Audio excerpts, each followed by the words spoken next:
sono dalle alture di Polazzo. Io sono Paolo e questo che vedete negli dintorni è ciò che da 50 anni mi sono prestato a dedicarmi al lavoro. Sono figlio di pastori, la mia vita è sempre stata fatta in presenza di animali, anche come vedete.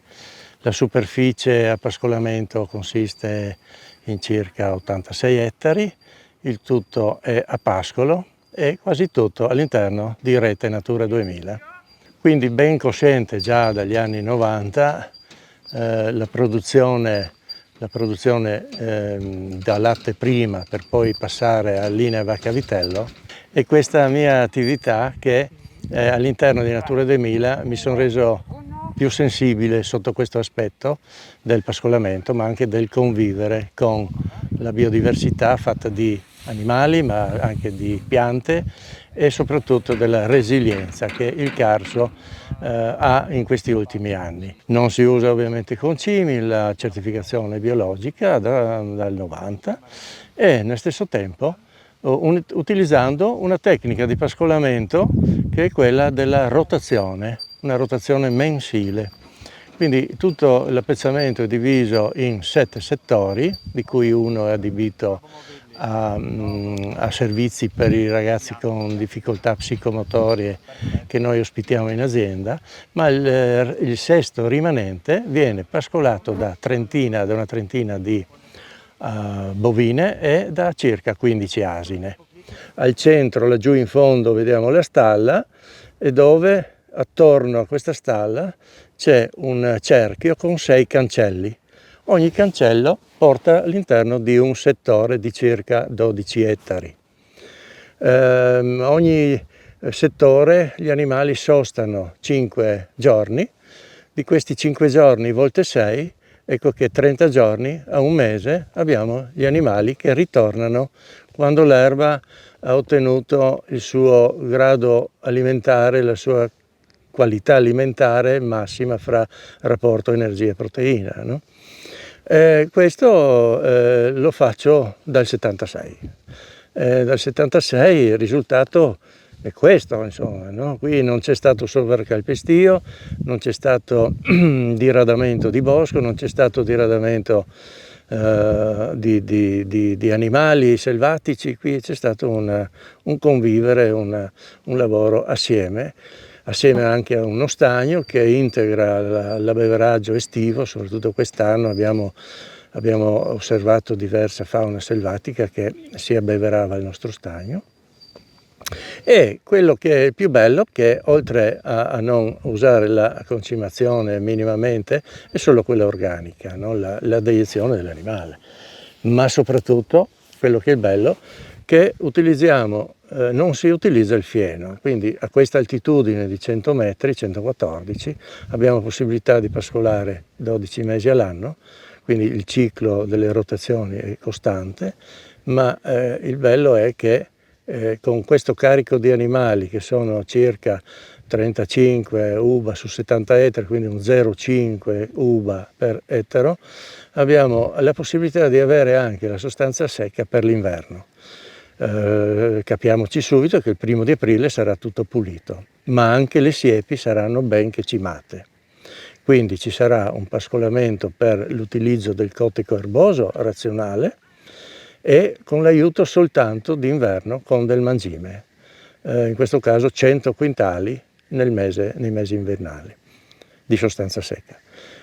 Una cosa ulteriore importante è quella per la conservazione della landa carsica, quindi la conservazione di questo paesaggio, di questo habitat, è quello di decespugliare assieme agli animali, per quanto riescono gli animali, ma anche con la meccanizzazione solo d'inverno fatta da un piccolo trattore di 50 cavalli con guida reversibile, quindi con una guida rilassante in mezzo alle ceppaie, in mezzo agli arbusti, in mezzo alle doline, riuscendo ad avere degli ottimi risultati, no? Per questo ritengo molto importante il pascolamento, più che uno sfalcio. Voi provate a pensare, in Natura 2000 la regola che dice di non decespugliare d'estate, ma se io vado a sfalciare, ma ci rendiamo conto del danno che facciamo? Quante uova, quanti nidi, ma io l'ho sfalciato questo pascolo, ma quante leprotti ho rovinato. Noi non siamo preoccupati per la presenza del futuro lupo, perché siamo ben convinti che con gli animali bisogna pascolare, bisogna viverci, bisogna stare tutto il giorno, no?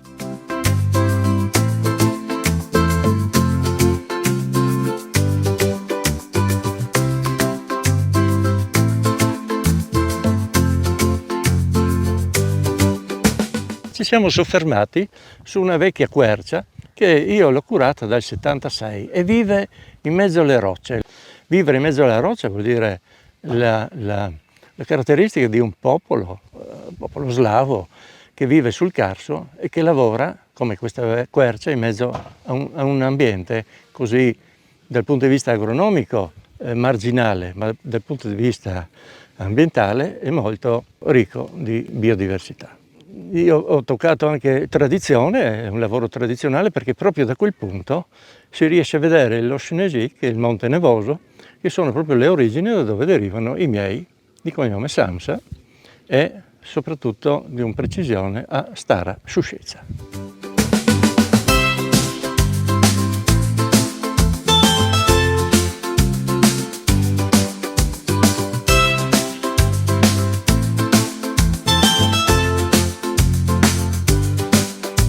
Tukaj smo na kmetiji Antonič v Cerovljah, blizu Armade. Imamo še zadnjo veliko čredo kraških ovc, imamo približno 240 kraških ovc, se pasejo vsak dan na kraški gmajni s pastirjem. Zdaj v tem času gremo ob 7 uri startamo, pa se vrnemo približno okoli 5 ure zvečer za celo čredo ovc. Ovca se pase približno 9 ur dnevno. Ko se vrne spet v štaljo, pa je spet lačna, pa dodamo še malo sena. Predvsem gremo s pastirjem, ker imamo te šakalje, ker nam delajo hudo proti ovcam, torej se zelo bojimo, da nam jih pojejo. Torej zato je vedno pastir z njimi. To delamo že približno 15 let, je vedno pastir z njimi. Včasih tudi ovce smo lahko pustili same, danes ni moč več. Kraška ovca je bila zapuščena, ker da malo mleka. V Italiji smo zadnji, imamo tudi ekološko kmetijo. Ja, ovca, ko gre, poje v travnik in drži čisto. Predvsem zadnje pašnike, zadnje travnike, ker če ne se bo vse zaraslo.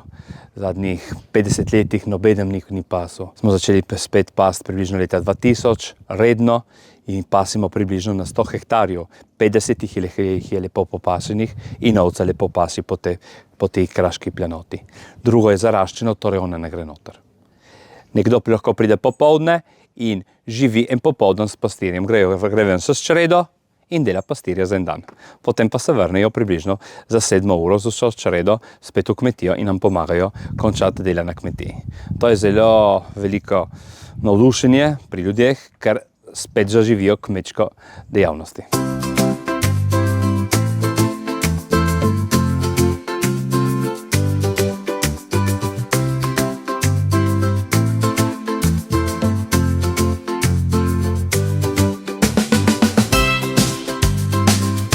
Tukaj imamo 185 ovc, so istrske pramenske pasme in gremo vsak dan na pašo, sedaj hodimo vedno bolj daleč na pašo od kmetije.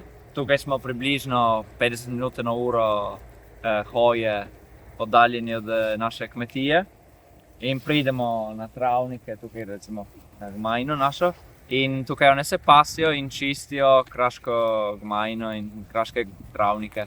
Mi pasimo od 7 zjutraj do 5 in pasimo od aprila do decembra. In od decembra, ko so rojstva, jih pustimo noter, ker bi bilo preveč recimo naporno tudi za ovce, da bi šle ven in tudi za jagenjčke in vse. Torej takrat zimujejo noter, recimo v štali. In aprila spet začnemo s pašo. Ja, zelo všeč, zelo mirno in ja, se spet vrnemo recimo k originalnim delom, kot so bili enkrat. Ja.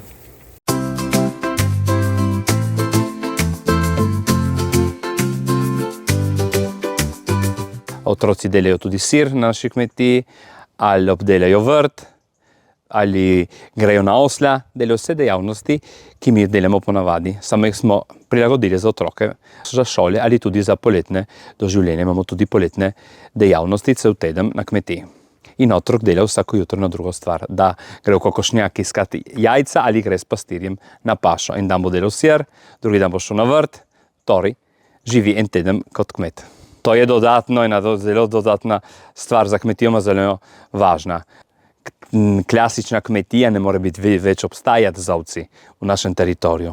Kakor smo delili ponovin leta 2000, smo imeli sama ovce, pa smo izdelovali sama sir. Dan danes tega ne bi bilo mogoče ekonomsko. Ker ovca pridela premalo in stroški so vedno višji. To je predvsem veliki problem, zato vsi spustijo pri nas ovčjerejo in pašo. Mi smo se prilagodili sistemu, obdobju in upamo, da gremo naprej tako, da je čim boljše tudi za teritorij in za to prasmo, ki pri nas jih je vedno manj. Smo edina velika čreda, torej ta trenutek ni drugih. In edini, ki izdelajo sir ekološki s temi živalmi. Vztrajamo predvsem, ker je kraška ovca, je del naše identitete, naše družine in našega krasa. Brez kraške ovce zgubimo del našega krasa.